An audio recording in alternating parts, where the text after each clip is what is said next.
Con l'approssimarsi dell'armistizio dell'8 settembre, quello del 31 agosto 1943 sarà l'ultimo combattimento di Gorrini sotto le insegne della Regia Aeronautica.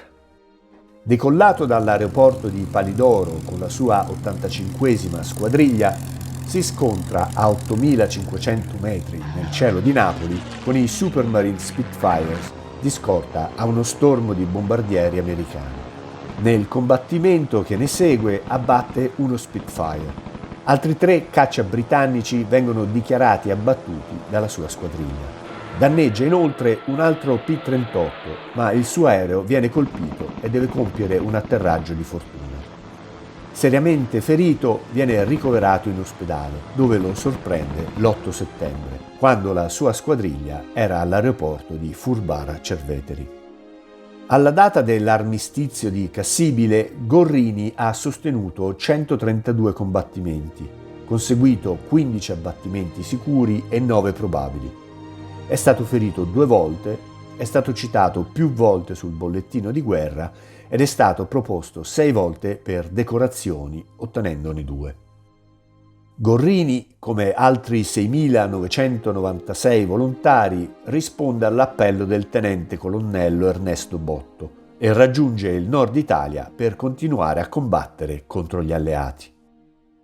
Dopo aver volato per 3 anni fianco a fianco con i piloti tedeschi, ricorda Gorrini, sulla Manica, in Nord Africa, Grecia, Egitto, Tunisia e infine nella mia patria, avevo fatto amicizia con alcuni di loro, in particolare dello Jagdgeschwader 27. Non volevo fare la banderuola, per dire così, e forse sparare sui miei amici tedeschi. Inoltre volevo proteggere le città del nord Italia dai bombardamenti indiscriminati per quanto possibile. Il 23 dicembre 1943 si arruola nell'Aeronautica Nazionale Repubblicana, nel primo gruppo caccia Asso di Bastoni.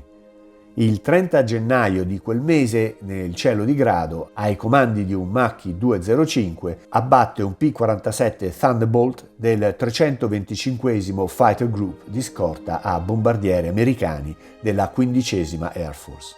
A lot of us in the 15th Air Force were too busy holding down our end of the war when it happened.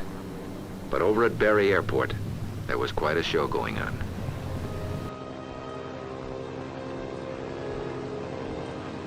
La mattina seguente intercetta e fa precipitare nella laguna di Comacchio un P-38 da ricognizione basato all'aeroporto di Bari Palese. L'11 marzo abbatte ancora un quadrimotore B-17. Il 6 aprile, a nord di Zara, Gorrini fa precipitare il suo secondo P-47, appartenente al Checkertail Clan, ma viene a sua volta abbattuto da un Thunderbolt, riuscendo a salvarsi con il paracadute. Gorrini ottiene la sua ultima vittoria 2 mesi dopo, il 24 maggio 1944. Quel giorno decolla con il tenente Vittorio Satta, sempre su Macchi 205, per intercettare sul quadrante di Parma-Fidenza una formazione di B-24 diretti a sud. Nel cielo di Colorno, i 2 piloti dell'Aeronautica Nazionale Repubblicana attaccano i 2 bombardieri americani di coda. Gorrini colpisce in pieno al primo passaggio il suo Liberator, i cui motori si incendiano e il cui carrello si abbassa per i danneggiamenti subiti. Ma Satta viene attaccato da 2 P-47 che lo abbattono prima che Gorrini possa intervenire. Il mio ultimo combattimento fu quando venne abbattuto a Reggio Emilia con il 205, ricorda ancora in un'intervista. Ho sempre avuto nella RSI a disposizione il 205, qualche volta il Fiat G55 Centauro. Ci diedero l'allarme molto in ritardo e partimmo, ma non riuscimmo a fare quota a sufficienza e ci piombarono addosso. Mi hanno abbattuto a Fogliano. Ho aperto il paracadute, ma nella caduta a terra ho battuto violentemente la schiena, che mi fa ancora male oggi, e persi conoscenza. Arrivò il maggiore Visconti a prendermi e con la sua auto mi portò dal nostro medico, il quale mi visitò e mi fece ricoverare all'ospedale di Reggio. Il medico a Reggio mi fece avere una licenza. quando tornai stava per finire tutto. Gorrini non volerà più durante la guerra. La sua carriera di pilota da caccia finisce qui. Egli stesso sintetizza la sua carriera così: 212 combattimenti, 24 vittorie aeree individuali, 5 lanci con il paracadute.